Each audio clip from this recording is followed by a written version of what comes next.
Today I'm going to show you how to enable your public profile in Cursor AI, step by step, so you can turn it on quickly without getting lost in the settings. This is a simple process, but if you know where to click, it only takes a minute.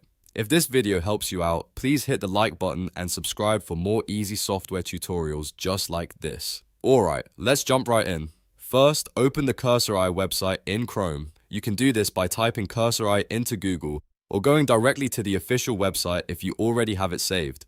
Once the site loads, sign in with your account. Make sure you're using the correct account that you want linked to your Cursor profile. After you've signed in, look over to the lower left side of the screen where your profile area is located. Near your profile, you should see the 3 dots menu. Click those 3 dots to open more options. From the menu that appears, click Settings. This will take you into the main Cursor AI settings area. Now scroll down carefully until you find the profile section. Cursor AI keeps a lot of settings in one place, so if you don't see it right away, just keep scrolling until you get to the section related to your profile visibility. Once you find it, look for the option labeled Public Profile. Enable that option so your profile can be visible publicly. After turning it on, don't forget the final step, click Save to apply the changes. If you skip saving, the update may not be applied, so always make sure you confirm it at the end. And that's it. Your public profile in Cursor AI is now enabled. If this tutorial helped, please give it a like and subscribe for more quick how-to videos, and I'll see you in the next one.